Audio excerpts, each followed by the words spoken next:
friend makha ong chatharage ko hojiki noun ni makha ong chatharage se app sida ini takte se ko atobda jarang ne app sina nungai ba mal ai noun takre noun gi plural forms of nouns se siung makha chatharage. Most nouns form the plural by adding s or es koi noun ayam se mogi plural se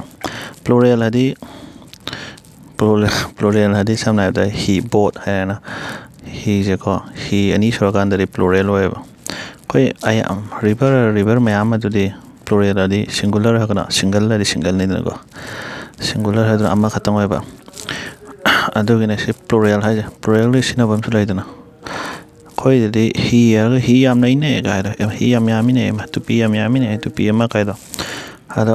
ayam noun da ko es entre es hapsalaga same ba samna have the young silam board chide ne example yo board adi he ni dana ada he de es hapsalaga na board mayam hai ne ba plural so head is singular ne ada head de es hapsalaga plural so na houses es hapsalaga ada what that ends in chiyo cha she is ko kono word wo hai je ko mai aroi ba se she is or ba x or ba or s like sounds ko s ki sound man ba adradi kai dau ba will require an es for the plural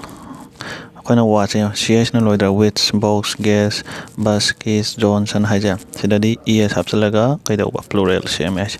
we services and haja boxes ko gases gas agra gas ay haning ma mai sa kai do gas no ben phaja to gas kana te buses kisses john says san haida ada yes happy jong there is one exception to this rule adabu masigi rule se exception am lai hai if cs ending is pronounced with a k sound you add s rather than es hai stomach adiana koi ko cs na loi jaraga su adu mo gi koi pronunciation je pronounce ta je ki na loi ma la ba ipok na ipos na hadena ipok na hadena adu hadena to stomach na go do there is one si grammar je loi la lambe do la lambe se kharabu khang di yar si la la jo na grammar o jaw do sna te na marai do to sna te da english loksala ga khang dai hai ja english sa hai pa am sa do sna te na adu moi ta ho yo sa there is one exception to this rule ko if cs ending is pronounced with a k sound cs na diloe ba koi stomach se ko adu bu stomach ki sound mandra aduna cs na loja ta su es hapte es khatang hapni hai ja you add s rather than es hai ja es on hapani es hapai mahutta hai bane rather than ba hai di mahutta hai bane khaina mahutta hai adana stomach san hai ipok sari kaino ni da koina sahi tarah ka hai da man ipok se time period ne ko archaeologist ki wari ne a noun ending in y preceded by a consonant makes the plural with es noun je ko ending je y no ba cry je noun ba preceded by a consonant ko koi a I o u je vowel na tra consonant na topa ga isne na semi vowel na kai no w ga y ga ko na moi da na ame to halo sa du yong se a noun ending in y ko cry je fly je NAPPY na loi oidra se nepi poppy city lady baby baby aduma se si je yam lu ga mandra mura dum khang kan no kha sina yenga para khang kan sa kai ni tai se bo kan khan ba se ba yam no ne sum khang da boi ta ni aro si de ne si ga je si rule myam je follow tor lai dong na te ba adum loi khang kan ni nang mai tor nga je english chum mira grammar chum mira chum diran ka su khalu de dana nang mai tor nga ma tam na pronunciation chum da ka su khan de dana masan automatic la kan cry ka to siam cry lo ka consonant nong yaw ta di es ha kodra is ha kodra han khalla le dong na te ba cry por and cry san ha fly por and fly san ha jo na is ha ko ne ha je ꯊꯝꯅꯥꯏꯗ ꯀꯩꯅꯣꯗ ꯋꯥꯏ ꯑꯗꯨ ꯅꯣꯏ ꯁꯤꯁꯦ ꯅꯤꯡꯁꯤꯡꯗꯧ ꯅꯠꯇꯦꯕ ꯃꯋꯥ ꯂꯧꯗꯅ ꯅꯤꯡꯁꯤꯡꯉꯨꯅꯣ ꯅꯦꯄꯤꯌꯔ ꯅꯦꯄꯤꯁꯀ ꯍꯥꯏꯁꯦ ꯑꯗꯨꯝ ꯈꯪꯒꯅꯤ ꯄꯣꯄꯤꯌꯔ ꯄꯣꯄꯤꯁ ꯀꯥꯏꯅꯀꯣ ꯅꯣꯏꯁꯤꯗ POPPYS ꯍꯥꯞꯆꯤꯜꯂꯗꯤ ꯂꯥꯟꯅꯦꯕ ꯑꯗꯣ ꯁꯤ POPOI ꯁꯤ ꯆꯨꯝꯕꯩ ꯃꯔꯤ ꯅꯟꯗꯅ ꯑꯩꯈꯣꯏꯗꯤ ꯑꯥꯊ꯭ꯔ ꯈꯪꯅꯕꯅꯤꯗꯅ ꯏꯪꯂꯤꯁ ꯈꯪꯅꯕꯅꯤꯗꯅ ꯑꯗꯣ ꯁꯤ ꯁꯨꯝ ꯇꯧꯕꯥꯅꯦꯕ ꯁꯤ ꯈꯤꯇꯪ ꯄꯥ ꯂꯩꯔꯒ ꯏꯪꯂꯤꯁꯁꯨ ꯄꯥꯎ ꯁꯨꯝ ꯈꯪꯉꯛꯀꯅꯤ ꯑꯗꯨꯒ ꯏꯪꯂꯤꯁ ꯑꯃ ꯄꯥꯗꯨꯅ ꯁꯤ ꯒ꯭ꯔꯥꯃꯥꯔꯁꯤ ꯀꯩꯅꯣ ꯁꯤ ꯒ꯭ꯔꯥꯃꯥꯔꯁꯦꯅ ꯇꯧ ꯂꯩꯅꯣ ꯑꯗꯨꯝ ꯑꯔꯦꯝꯕꯅ ꯃꯇꯝ ꯃꯥꯡꯅꯕꯅꯦ ꯑꯗꯨ ꯈꯪꯅꯕ ꯅꯠꯇꯦ ꯑꯣꯖꯥ ꯑꯣꯏꯔꯁꯨ ꯑꯗꯨꯏꯗꯤ ꯃꯣꯏ ꯒ꯭ꯔꯥꯃꯥꯔ ꯂꯧꯕ ꯃꯣꯏꯗ ꯑꯣꯏꯅ ꯇꯧꯍꯜꯂꯣ ꯑꯗꯨꯗꯤ ꯄꯪꯕ ꯕꯣꯔꯤꯡ ꯆꯨꯕ ꯏꯪꯂꯤꯁꯀꯤ ꯑꯣꯖꯥꯈꯩ ꯃꯣꯏꯈꯩꯗ ꯑꯣꯏꯅ ꯇꯥꯛꯍꯜꯂꯣ ꯑꯗꯨꯗꯤ ꯕꯣꯔꯤꯡ ꯌꯥꯝ ꯆꯨꯏꯗꯅ ꯃꯣꯏꯗꯤ ꯋꯥꯔꯤꯗꯣ with nouns that end in a consonant or single vowel plus to see single knives ꯑꯗꯨꯗ ꯀꯥꯏꯅ ꯁꯤꯁꯦ ꯈꯪꯉꯦꯗ ꯅꯣꯏ ꯈꯪꯀꯅꯦꯕ ꯁꯤꯒꯤ ꯑꯥꯊ꯭ꯔ ꯀꯩ ꯍꯥꯏꯇꯥꯔꯦ ꯍꯥꯞ ꯁ꯭ꯀꯥꯞꯁ ꯀꯥꯏꯁꯦ ꯁꯤꯒꯤꯁꯦ ꯅꯣꯏꯅ ꯁꯤꯗ ꯑꯩ ꯑꯗꯨꯝꯅꯦ ꯑꯩ ꯅꯥꯏꯐ ꯍꯥꯏꯅꯤ ꯑꯗꯨꯝ ꯈꯪꯉꯤ ꯁꯤ ꯔꯨꯜ ꯀꯃꯥꯏꯅ ꯀꯩ ꯑꯣꯏꯅꯣ ꯀꯩ ꯔꯨꯜꯒꯁꯨ ꯗꯔꯀꯥꯔ ꯑꯩ ꯈꯪꯗꯦꯕ ꯍꯥꯞꯁꯦ ꯍꯥꯞ ꯍꯥꯏꯅꯤ ꯁꯨꯝ ꯎꯔ ꯈꯪꯀꯅꯦꯕ ꯑꯣ ꯑꯩꯁꯦ LBSꯁꯦ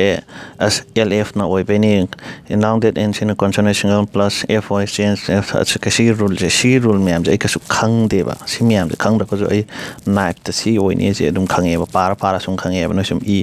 ꯄꯥꯕ ꯎꯕꯗ ꯑꯏꯕ ꯎꯕꯗ ꯁꯨꯝ ꯈꯪꯉꯛꯀꯅꯤ ꯑꯣ ꯁꯤ ꯑꯣꯏꯇꯥꯔꯗꯤ ꯃꯣꯏꯁꯦ ꯁꯤꯡꯒꯨꯂꯔ ꯄ꯭ꯂꯨꯔꯦꯜꯁ ꯑꯣꯏ ꯃꯥꯜꯂꯦ ꯁꯤ ꯑꯣꯏꯔꯝꯃꯒ ꯁꯤꯡꯒꯨꯂꯔ ꯑꯣꯏ ꯃꯥꯜꯂꯦꯁꯦ ꯑꯗꯨꯝ ꯈꯪꯉꯛꯀꯅꯦꯕ ꯑꯗꯨ ꯅꯠꯇꯕꯤꯗ ꯅꯣꯏ ꯁꯤ ꯃꯌꯥꯝꯁꯦ ꯈꯪꯂꯩꯔꯗꯤ ꯅꯣꯏ ꯁꯤꯔꯦꯗꯅ ꯋꯥ ꯉꯥꯡꯗ꯭ꯔꯒ ꯔꯨꯜ ꯇꯧ ꯂꯩꯔꯗꯤ ꯅꯣꯏ ꯋꯥ ꯉꯥꯡꯊꯣꯛꯑꯔꯣꯏ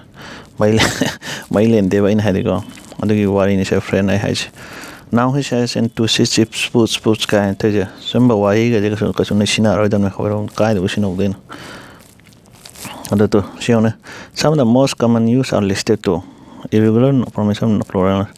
there are some irregular formations for noun plurals ꯍꯥꯏꯁꯦꯀോ ꯍꯣꯏ ꯑꯗꯣ commonly used there are some irregular formation ꯒꯁꯨ ꯍꯥꯏꯅꯀꯣ ꯑꯗꯣ some of the most common ones are listed below ꯍꯥꯏꯁꯦꯀꯣ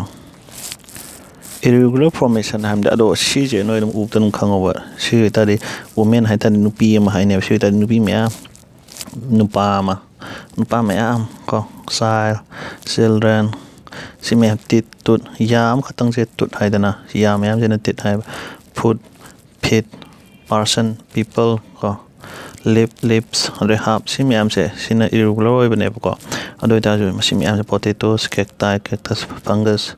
ꯐꯪꯒꯁꯀ ꯐꯟꯖꯥꯏꯒꯁꯦ ꯅꯣꯏ ꯈꯦꯠꯅꯅꯤ ꯐꯪꯒꯁ ꯍꯥꯏꯗꯤ ꯑꯃꯈꯛꯇꯪꯅꯤ ꯐꯟꯖꯥꯏꯒ ꯃꯌꯥꯝꯗꯣ ꯅ꯭ꯌꯨꯀ꯭ꯂꯤꯌꯁ ꯁꯤꯂꯦꯕꯥꯏ ꯁꯤꯂꯦꯕꯁꯦꯁꯀ ꯍꯥꯏꯗꯣꯏ ꯁꯨꯃꯥꯏꯅ ꯏꯒꯦꯁꯨ ꯍꯥꯏꯕ ꯑꯦꯅꯥꯂꯥꯏꯁꯤꯁ ꯗꯥꯏꯒꯅꯣꯁꯤꯁ ꯁꯤ ꯃꯌꯥꯝꯁꯦ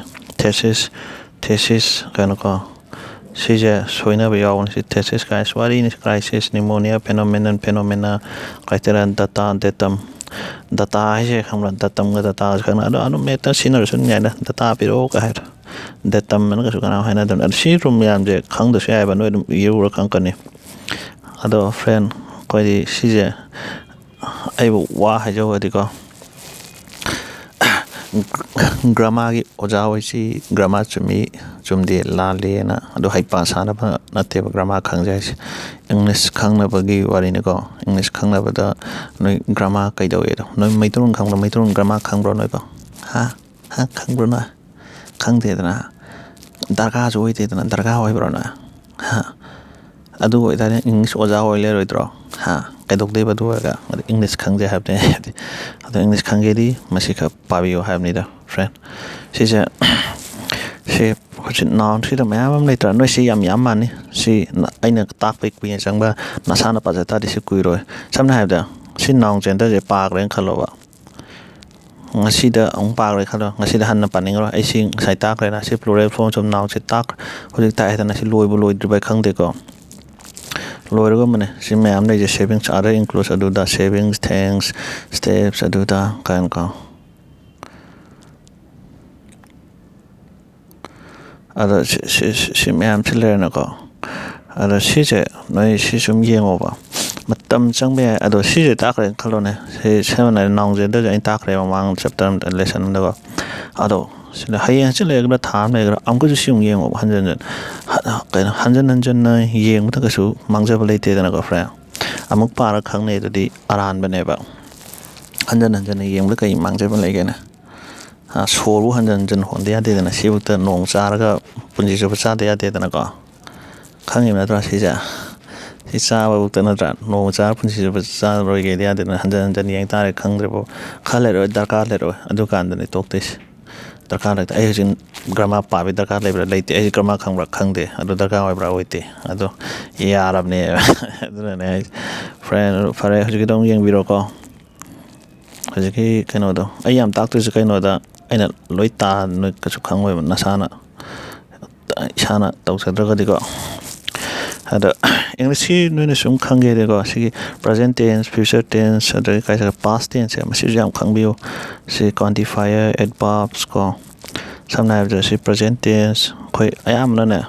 ꯏꯪꯂꯤꯁꯇ ꯑꯌꯥꯝꯕ ꯁꯤꯖꯤꯟꯅꯩ ꯃꯌꯥꯝꯁꯦ ꯁꯤ ꯃꯌꯥꯝ ꯁꯤꯖꯤꯟꯅꯩꯕ ꯁꯤꯝꯄꯜ ꯄ꯭ꯔꯖꯦꯟ ꯇꯦꯟꯁ ꯀꯥꯏ ꯌꯦꯡꯉꯨ ꯁꯤꯁꯦ ꯁꯤꯒꯤ ꯔꯨꯜ ꯃꯌꯥꯝꯁꯦ ꯅꯣꯏ ꯁꯨꯝ ꯈꯪꯉꯣꯕ ꯅꯣꯏ ꯁꯤ ꯏꯪꯂꯤꯁꯁꯦ ꯌꯥꯝ ꯂꯨꯕ ꯃꯥꯟꯅꯦꯕꯀꯣ ꯑꯗꯣ ꯁꯤ ꯂꯥꯏꯔꯖꯥꯠꯅꯦ ꯇꯁꯦꯡꯅꯅꯦ ꯁꯤ ꯂꯥꯏꯔꯖꯥꯠꯅꯦ ꯑꯗꯨꯅ ꯍꯟꯖꯟ ꯍꯟꯖꯟꯅ ꯁꯨꯝ ꯍꯟꯖꯟ ꯍꯟꯖꯟꯅ ꯁꯨꯝ ꯌꯦꯡꯉꯒꯅꯦ ꯏꯪꯂꯤꯁ ꯂꯣꯟꯅꯕ ꯅꯠꯇꯦꯗꯅ ꯑꯩꯈꯣꯏꯗꯤ ꯏꯪꯂꯤꯁ ꯈꯪꯅꯕꯅꯦꯕ ꯁꯤꯝꯄꯜ ꯄ꯭ꯔꯖꯦꯟ ꯇꯦꯟꯁ ꯀꯥꯏꯅꯀꯣ ꯍꯤꯁꯤ ꯏꯁ ꯏꯟ ꯗ ꯊꯥꯔꯠ ꯄꯥꯔꯁꯟ ꯁꯤꯡꯒꯨꯂꯔ ꯗ ꯚꯥꯔꯕ ꯑꯣꯔꯗꯔꯁ ꯑꯦꯟꯁ ꯏꯟ ꯑꯦꯟꯁ ꯑꯗꯨꯗ ꯁꯤꯒꯤ ꯔꯨꯜ ꯃꯌꯥꯝꯁꯦ ꯀꯩꯁꯨ ꯈꯪꯉꯨꯅꯣꯕ ꯑꯗꯨꯏ ꯁꯔꯨꯛꯄꯨꯗꯤꯅꯦ ꯔꯨꯜ ꯃꯌꯥꯝꯁꯦ ꯈꯪꯉꯁꯨ ꯌꯥꯏꯑꯕ ꯑꯗꯨ ꯔꯨꯜꯁꯤꯒꯤ ꯃꯔꯨ ꯅꯠꯇꯦꯕ ꯁꯤꯒꯤ ꯇꯦꯁ ꯇꯧꯕꯁꯨ I think do I think I do note ꯊꯤꯡ ꯀꯥꯏꯅ ꯇꯧꯔ ꯐꯔꯦ ꯐ꯭ꯔꯦꯟ ꯂꯣꯏꯁꯤꯜꯂꯒꯦꯀꯣ ꯇꯦꯁ ꯇꯧꯕꯤꯌꯨ ꯑꯗꯨꯝ ꯂꯣꯏꯁꯤꯜꯂꯦ